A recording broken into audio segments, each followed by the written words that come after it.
Hello students, जय हिंद। तो आज की इस वीडियो के अंदर हम 2017 के फर्स्ट और सेकंड पेपर के क्वेश्चन करेंगे। स्टैटिक्स के क्वेश्चन करेंगे अपने, और लगभग हर बार पेपर के अंदर 7-8 क्वेश्चन इसमें से आते रहते हैं। तो अपने उन्हीं क्वेश्चनों को वन बाय वन करके देखते हैं।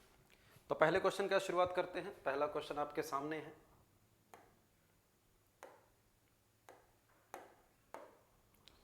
पहला क्वेश्चन में पूछा गया है कि इस डाटा का मीन 50 है तो f की वैल्यू बताओ क्या होगी। If mean of the above distribution is 50, what is the value of f? f की वैल्यू क्या होगी, ये क्वेश्चन अपने पास। तो मुझे पता है कि फॉर्मूला जो होता है, जब फ्रिक्वेंसी दे रखी हो तो मीन का फॉर्मूला होता है summation fx upon summation f। ये फॉर्मूला होता है मीन का, summation fx upon summation f। तो पहले मैं x फाइंड करूंगा। x इनका मिड पॉइंट 10, 30, 50, 70, 90, ये x मेरे पास हो गया मिड पॉइंट। उसके बाद फ्रीक्वेंसी से मल्टीप्लाई करना है, तो ये आएगा 170 और ये आएगा 840 और ये आएगा 1600, ये आएगा 70f और ये आएगा 1710, कुछ ऐसा आएगा। तो समेशन fx की वैल्यू चेक कर लो कितनी आ रही है इनको ऐड करके। 70f को तो मैं अलग से लिख दूंगा, ठीक बात है। इनको ऐड करेंगे तो ये आएगा 0। 7 और 4 11 और 1 12, पीछे बचा 1। 1 और 8 और 1 9, 9 और 6 15, 15 और 7 22, 22 और 1 23, पीछे 2 बच गया, कुछ ऐसा आ गया। ये लो, मैंने सभी को ऐड कर दिया तो कुछ ये वैल्यू आई। पुट कर दो उसके अंदर।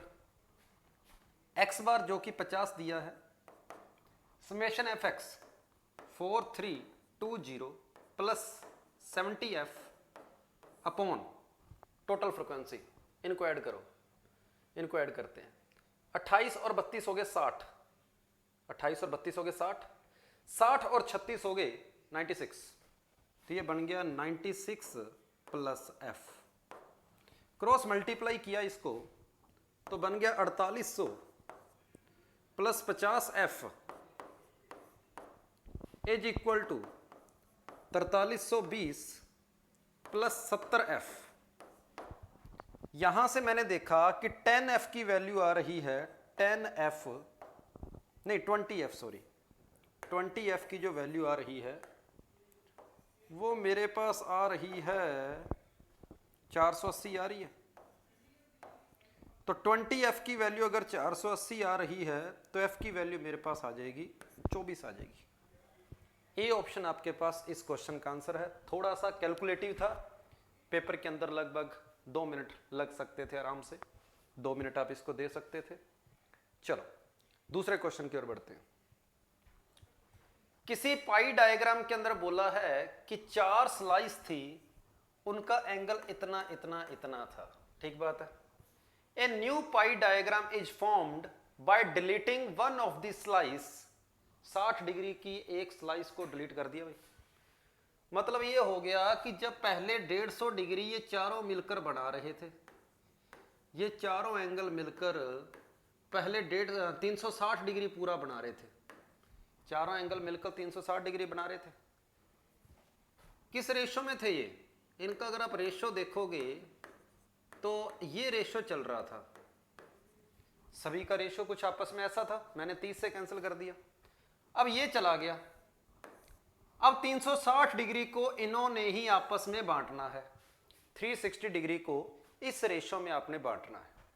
तो 5 और 3 8 और 2 10, तो 360 के कर दिए 10 हिस्से, बना 36। 36 इंटू 5 ये हो गया 180 डिग्री। 36 इंटू 3 ये हो गया 108 डिग्री। 36 इंटू 2 ये हो गया 72 डिग्री। तो इस तरीके से आपने 360 डिग्री जो था अब उसको इन 3 रेशो में बांट दिया। तो उसने पूछा है लार्जेस्ट स्लाइस का एंगल 150 होगा। गलत, आपका आंसर सी ऑप्शन आ गया। लार्जेस्ट स्लाइस जो बन रही है उसका एंगल आपके पास 180 डिग्री आएगा। सेकंड क्वेश्चन पाई चार्ट का क्वेश्चन था। DI का क्वेश्चन कह सकते हो, स्टैटिक्स का क्वेश्चन। दूसरे के बाद मैं तीसरे क्वेश्चन की ओर बढ़ता हूं। थर्ड क्वेश्चन मेरा क्या कहता है? तीसरा क्वेश्चन बोला गया है कि आपके पास मीन है 270 और मीडियन है 220, मोड बताओ क्या होगा। Mode is equal to 3 median minus 2 into में मीन होता है। Mode is equal to 3 median minus 2 mean.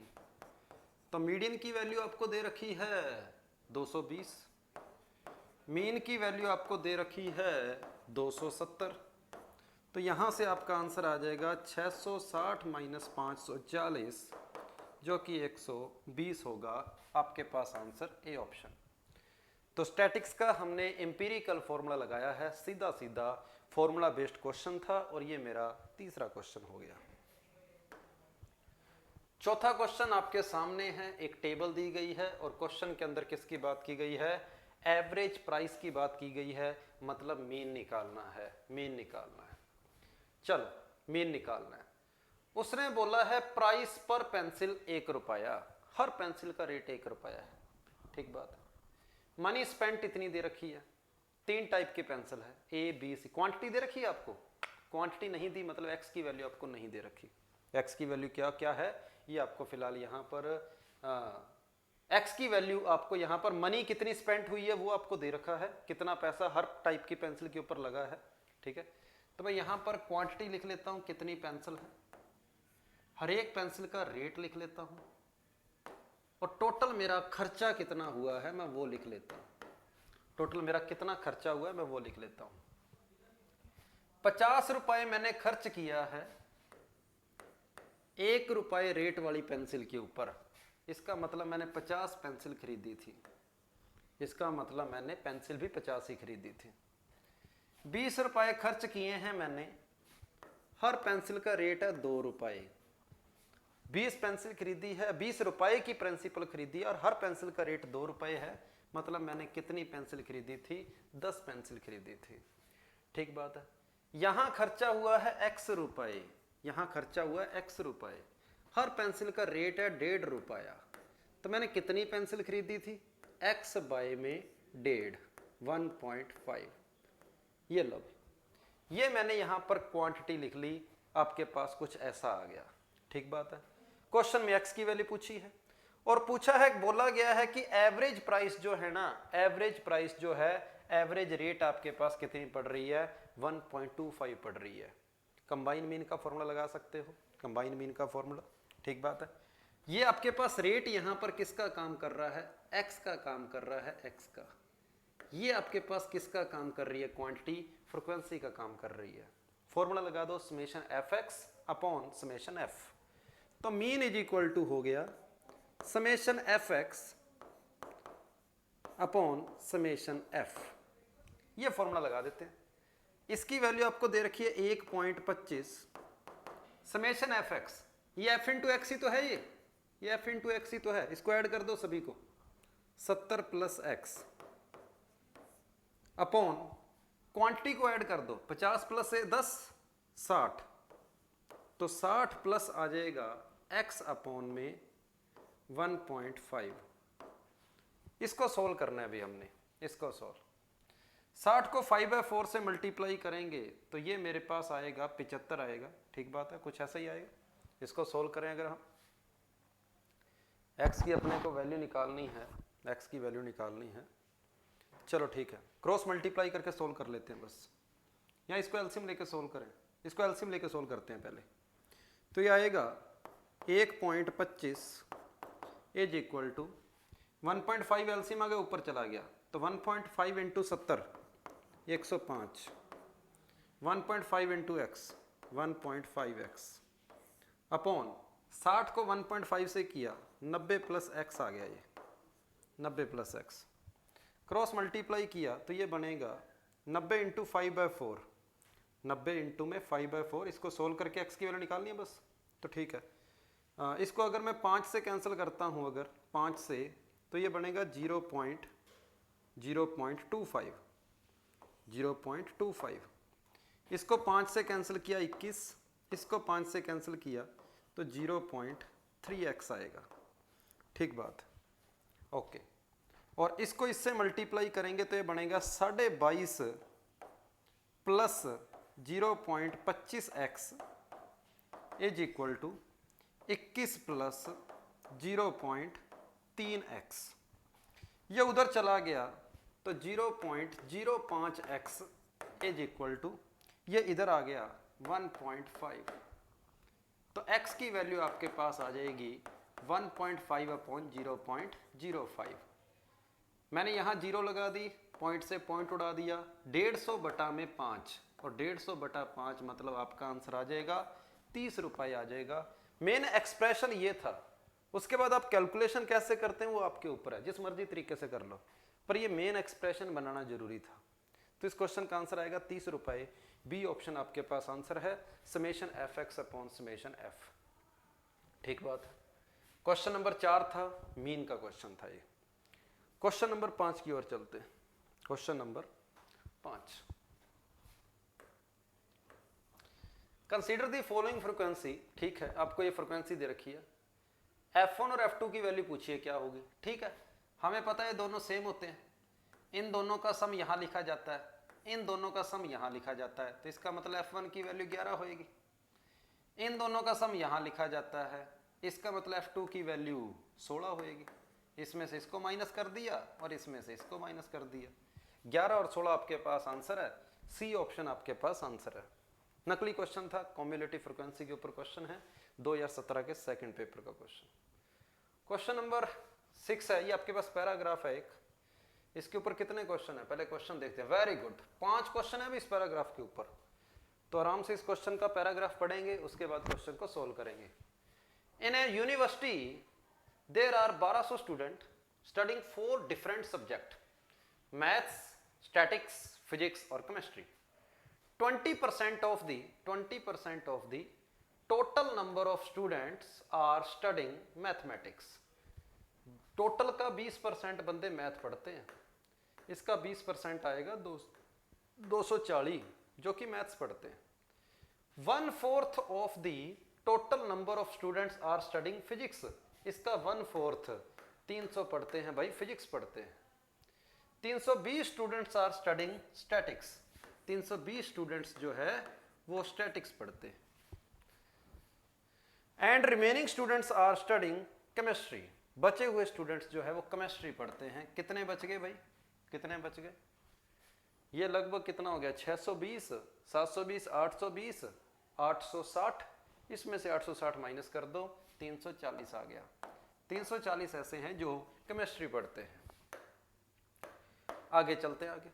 ठीक है, कहता है 3/5 of the number of the students studying chemistry are girls. इसकी क्या बोला गया है, 3/5। 3/5 मतलब 3/5। इसका 3/5 कितना होगा, 3/5।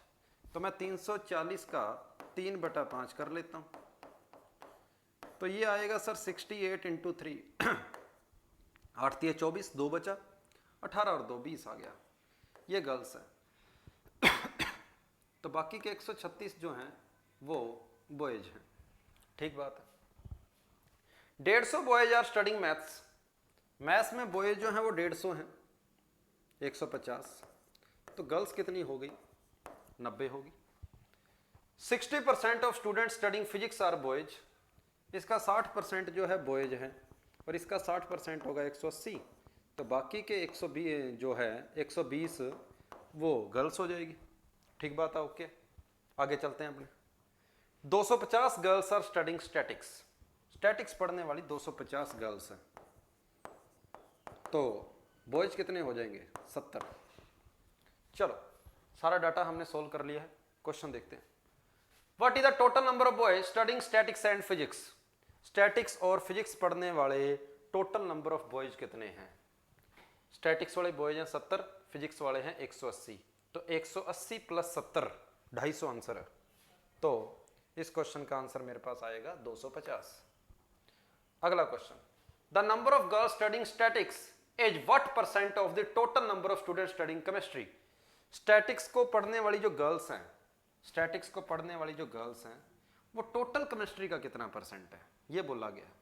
तो 250 टोटल केमिस्ट्री वाले कितने हैं 340 इंटू 100, तो 250 अपॉन 340, 250 अपॉन 340 इंटू में आ जाएगा 100। 0 से 0 काटी, 2 से काटा 17 बार, 2 से काटा 50 बार, ये मेरे पास आएगा 1250 बटा में 17, 17 इंटू 7 119, 6 जीरो 17 इंटू 3 51, तो 73 पॉइंट कुछ आएगा। बी ऑप्शन आपके पास आंसर है कि जो नंबर ऑफ गर्ल्स है वो टोटल केमिस्ट्री का 73.5% है। अगला क्वेश्चन देखते हैं। In which subject the difference between the number of boys and girls is equal. किस किस के अंदर बॉयज और गर्ल्स का डिफरेंस जो है वो इक्वल है। 60 का 60 का डिफरेंस, 60 का डिफरेंस 60 का, तो मैथ्स और फिजिक्स आंसर हो जाएगा, मैथ्स और फिजिक्स आंसर हो जाएगा। सी ऑप्शन आपके पास इसका आंसर हो जाएगा। अगला question, what is the difference between the number of studying maths, boys studying maths and number of girls studying physics. Boys जो है मैथ्स पढ़ते हैं, गर्ल्स जो है वो फिजिक्स पढ़ती है। बॉयज मैथ्स पढ़ते हैं, गर्ल्स जो है फिजिक्स पढ़ती है, इनका डिफरेंस पूछा है। तो 150 का और 120 का डिफरेंस आपके पास आ जाएगा 30, तो इस क्वेश्चन का आंसर हो जाएगा 30। नकली क्वेश्चन ये भी। अगला क्वेश्चन क्या बोला गया है, what is the ratio of total number of boys to that the total number of girls. Total boys का टोटल गर्ल्स के साथ रेशियो बताना क्या होगा। टोटल बॉयज कितने हो गए 150 और 180 330, 330 और 70 कितना हो गया 400, 400 और 136, 400 और 136, 536 आ गया। 536 अगर बॉयज हैं तो 1200 में से इसको माइनस कर दो, 664 आपके पास गर्ल्स हो जाएगी। यहाँ पर 536 बॉयज हैं और 664 गर्ल्स हैं। ऐड करके दोबारा देख लें, 330 और 70, 330 और 70 400, 536, ठीक है। तो 536 और 664, 536 और 664, 536 और 664, 4 से काटा 1 3 9, ठीक बात है। 4 से काटा 1 6 6, कुछ ऐसा आएगा 4 से काटने पर, ठीक बात है। 1 3 9, इसको 4 से काटा एक बार, 13 का गया 4 बार, 3 बार जाएगा, 1 बचेगा, या 9 की जगह 4 आएगा, 4 आएगा। इसको 2 से फिर काटा, 67 रेशो 83, ये ऑप्शन आपके पास आंसर है। तो बहुत आसान क्वेश्चन, 5 नंबर फ्री के थे। पैराग्राफ को पढ़कर आपने 4 क्वेश्चंस का जवाब देना था। आगे चलते हैं नेक्स्ट क्वेश्चन की ओर। Frequency density of class is computed by the ratio. Frequency density क्या होती है अपने उसके बारे में बात करते हैं। आपको पता है यहां पर क्लास दी होती है और यहां पर फ्रीक्वेंसी दी होती है। कुछ इस तरीके से आपको फ्रीक्वेंसी दी होती है। क्लास इंटरवल के साथ आपको इस तरीके से फ्रीक्वेंसी दी होती है। तो ये जो 5 बंदे हैं वो 20 से लेकर 30 के अंदर किस तरीके से बंटे हैं उसको फ्रीक्वेंसी डेंसिटी बोलते हैं। कहने का मतलब ये हुआ कि इस 5 को आपने इनके गैप से डिवाइड कर देना है। ये 10-10 का गैप है, तो 5 को आपने 10 से डिवाइड कर देना है। 0.5 आपके पास फ्रीक्वेंसी डेंसिटी है। ठीक बात है कि आप कह सकते हो 21 नंबर लाने वाले भी 0.5 बंदे हैं, 22 नंबर लाने वाले भी 0.5 बंदे हैं, 23 नंबर लाने वाले भी 0.5 बंदे हैं। इसको बोला जाता है फ्रीक्वेंसी डेंसिटी। तो आपका आंसर क्या बोला जाएगा, class frequency to the class width, class frequency to the class width. A option आपके पास इसका आंसर बिल्कुल ठीक है। तो ये थ्योरेटिकल क्वेश्चन था, ए ऑप्शन आपके पास इसका आंसर रहेगा। अगले क्वेश्चन पे चलते हैं। The pie diagram on the monthly expenditure of two family A and B are drawn with the radii of two circle. 2 circle है, उनकी रेडियई है A and B are drawn with radii of 2 circle taken in the ratio 16:9. Compare their expenditure. ठीक बात है। Which one of the following is the appreciate data used for the above mentioned pie diagram? ठीक है, अभी आपको radius के बारे में बोला गया है, रेडियस के बारे में, ठीक है, कि पहली की जो रेडियस है पहले की जो रेडियस है वो 16 है, एंगल को सेम रखा है उसने, क्योंकि रेडियस में अगर फर्क है तो एंगल सेम होएगा, कुछ ऐसा, ठीक बात है। बड़े की रेडियस है 16, छोटे की रेडियस है 9, कुछ इस तरीके से, ठीक बात है। तो क्वांटिटी के बारे में पता करना है कि आपने इस कितना एरिया है, आपको उस एरिया वगैरह के एरिया के बारे में आपने पता करना है, कैसा रहेगा अपने को वो बताना है। सुनो भाई, थीटा कांस्टेंट है, यहाँ दोनों का थीटा सेम है, तो मुझे छोटे वाले के और बड़े वाले के एरिया की बात करनी है। तो बड़े वाले का एरिया मैंने A1 बोल दिया, छोटे वाले को इसका सेक्टर का एरिया मैंने A2 बोल दिया। तो मुझे पता सेक्टर का एरिया होता क्या है, सेक्टर का एरिया होता है sir r square theta by 2, r square theta by 2, ये सेक्टर का एरिया होता है। थीटा तो सेम है दोनों के लिए, थीटा से थीटा को तो काट दो, 2 से 2 को काट दो, तो कहानी सारी किसके ऊपर आके बची है, रेडियस के ऊपर। तो बड़े वाले की रेडियस का स्क्वायर कर दो, छोटे वाले की रेडियस का स्क्वायर कर दो, तो आपके पास रेशो आएगा 16 का स्क्वायर 256, रेशो 9 का स्क्वायर 81, ये आपके पास आंसर रहेगा 256 रेशो 81, और आपके पास सी ऑप्शन यहां पर इसका आंसर होगा, सी ऑप्शन, ठीक है। एंगल सेम है यहां पे, तो बढ़िया क्वेश्चन था, कंसेप्चुअल क्वेश्चन था ये, ठीक है। अगले क्वेश्चन पे चलते हैं अपने, नेक्स्ट। पहला statement, the value of random variable having the highest frequency is mode. सबसे ज्यादा फ्रीक्वेंसी होती है उसके कोरस्पॉन्डिंग एक्स की वैल्यू ही तो मोड होती है, पहला स्टेटमेंट सही है। स्टेटमेंट 2 कहता है मोड यूनिक होता है, एक ही होता है मोड, बिल्कुल ठीक है, यूनिक मोड एक ही हो सकता है, एक से ज्यादा नहीं हो सकता। Statement 1 and 2 are true and statement 2 is correct explanation of statement 1। कहता है मोड यूनिक होता है, एक ही होता है, इसलिए कहता है वो आंसर है, नहीं ये बात गलत है, एक्सप्लेन नहीं करता, बी ऑप्शन बोलेंगे, ठीक है। पहला स्टेटमेंट खुद में ही अपने आप में ही अपने आप को एक्सप्लेन कर रहा है कि जो सबसे बड़ी फ्रीक्वेंसी होती है ना वो मोड होती है, जिसकी फ्रीक्वेंसी सबसे बड़ी होती है वो मोड होता है, बात वहीं खत्म होगी। ये कहता है मोड यूनिक होता है इसलिए वो पहला स्टेटमेंट सही है, नहीं ऐसा कुछ नहीं है, स्टेटमेंट दोनों यहां पर सही है, लेकिन पहले स्टेटमेंट को दूसरा स्टेटमेंट यहां एक्सप्लेन नहीं कर रहा। मैं अगले क्वेश्चन पे चलता हूं। Which one of following is not correct the proportion of various item of a pie diagram। एक पाई डायग्राम की बात की गई है, उसके अंदर अलग अलग पोर्शन है, आपके पास अलग अलग एंगल है, तो मुझे पता है हर एक का पोर्शन किसके ऊपर डिपेंड करता है कि कौन सा, मान लो ये सेविंग है, ये खर्चा है, मान लो रेंट का, ये खर्चा मान लो फूड का है, तो रेंट का खर्चा ज़्यादा है या फूड का खर्चा ज़्यादा, ये किस पर डिपेंड करती है, बातें इस एंगल पर डिपेंड करती है। तो जिसका एंगल ज़्यादा, मैं बोलूँगा उसका खर्चा, वो वाली क्वांटिटी ज़्यादा हो जाएगी। मतलब ये जो क्वांटिटी होती है ना, क्वांटिटी वो डायरेक्टली प्रोपोर्शनल टू किसके होती है, एंगल के होती है, मतलब डायरेक्टली प्रोपोर्शनल टू किसके होती है, थीटा के, ठीक बात है, ओके है। पहला कह रहा है एरिया ऑफ स्लाइस, एरिया होता है आर स्क्वायर थीटा बाई 2। अब इन सभी के लिए रेडियस तो कांस्टेंट ही है, सेम ही है रेडियस, तो आर कांस्टेंट है, बात किसके ऊपर आ गई, थीटा के ऊपर, तो थीटा के तो डायरेक्टली प्रोपोर्शन बोल रही है, पहला स्टेटमेंट सही है। एंगल ऑफ स्लाइस, एंगल की बात तो अपने कर ही रहे हैं, सही है। लेंथ ऑफ कर्व, इस कर्व की बात कर रहा है, इस कर्व की, तो ये कर्व मेरे को पता होता है आर थीटा, आर्क लेंथ आप जानते हैं आर थीटा होती है। अब आर थीटा की जब मैं बात करूंगा, आर तो कांस्टेंट ही है, बात फिर थीटा के ऊपर आके रुक गई, मतलब इसकी बात भी सही है।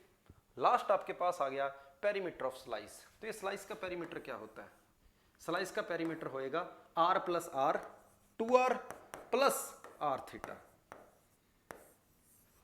इस तरीके से, ठीक है। तो इसलिए इस पर डिपेंड नहीं करती, यहां पर आप डी ऑप्शन इसका आंसर बोलेंगे, ठीक है, क्योंकि यहां थीटा के अलावा कुछ और भी पड़ा है, अगर सिर्फ इतना होता बात बन जानी थी, ठीक है। तो इसलिए इस क्वेश्चन का आंसर आपके पास डी ऑप्शन हो जाएगा। अगले क्वेश्चन पे चलते हैं, next question. Geometric mean of x and y is 6, ठीक है भाई, एक्स और वाई का ज्योमेट्रिक मीन आपको 6 दिया है, and geometric mean of x y z is 6 also, ठीक बात है, एक्स वाई जेड का ज्योमेट्रिक मीन आपको दिया है, वो भी 6 दिया है। तो पूछा गया जेड की वैल्यू बताओ क्या है, इसके अंदर इसका डिवाइड कर दो, डिवाइड करेंगे तो जेड की वैल्यू आ जाएगी 6 का क्यूब अपॉन 6 का स्क्वायर, 6 आंसर हो जाएगा। ये नकली क्वेश्चन था, ये आपके पास ज्योमेट्रिक मीन का सीधा सीधा आसान क्वेश्चन था। अगले क्वेश्चन पे चलते हैं, नेक्स्ट क्वेश्चन ये है, the total number of live birth in specific locality during different month of specific year was obtained from the office of birth register। Office of birth register. कौन सा data बोला जाएगा? Primary data. Primary data को collect करने के 4 method होते हैं। पहला होता है डायरेक्ट इन्वेस्टिगेशन, कि डायरेक्ट आप उस बंदे से जाके मिले हो, हर एक बंदे से मिले हैं। दूसरा मेथड होता है इनडायरेक्ट ओरल इन्वेस्टिगेशन, कि आप डायरेक्ट उस बंदे से तो नहीं मिले लेकिन उसके लिंक में जो है आप उससे मिले हैं। और तीसरा आपके पास ये वाला, जब किसी लोकल सोर्स से आप पता करते हैं, वो वाला हो गया। तो ये तीसरा लोकल सोर्स वाला ही आपके पास एग्जाम्पल है। स्टैटिक्स की थ्योरी के अंदर हम ये बात पढ़ा करते हैं और इस क्वेश्चन का आंसर ए ऑप्शन हो जाएगा। मैं अगले क्वेश्चन की ओर चलता हूं जो कि मेरा लास्ट क्वेश्चन है। द हाइट ऑफ 5 स्टूडेंट्स आपको दे रखी है। What area the value of mean and median. What area the value पूछी है सीधी, मीन और मीडियन की वैल्यू पूछी है। मीडियन तो मुझे बोलती कि इसको असेंडिंग ऑर्डर में लिख दो। मीडियन ने मुझे बोला कि इसको असेंडिंग ऑर्डर में लिख दो और जो बिल्कुल बीचों बीच में आएगी वो मेरी मीडियन हो जाएगी। तो मीडियन की वैल्यू 155 होगी। उसने पूछा मीन एंड मीडियन, तो मीडियन की वैल्यू 155 होगी। अब रही बात मीन की, तो मीन मैंने एक बार 155 मान लिया। ये कितना कम है? 11 कम है। ये कितना? 5 कम। ये कितना? ये 6 ज़्यादा। और ये कितना? ये 10 ज़्यादा। जब मैंने इनका सम करके देखा तो ये कैंसिल हो गए, तो डेविएशन का सम 0 आ गया। तो 155 प्लस 0 बाय में नंबर ऑफ डाटा, तो मीन की वैल्यू भी आपके पास कितनी आ गई? 155 आ गई। बी ऑप्शन आपके पास आंसर है। ये मैंने कौन सा कंसेप्ट लगाया है? ये मैंने इनडायरेक्ट मेथड लगाया है मीन निकालने का, कुछ ये वाला x bar is equal to, ये फॉर्मूला होता है। तो ये थे स्टैटिक्स के हमारे 2017 के सभी क्वेश्चन और उम्मीद है आपको समझ आए होंगे। फिर भी किसी क्वेश्चन में कोई डाउट हो, कोई करेक्शन लगे, चैट बॉक्स के अंदर आप नीचे कमेंट बॉक्स के अंदर लिख सकते हैं। थैंक यू सभी को। जय हिंद।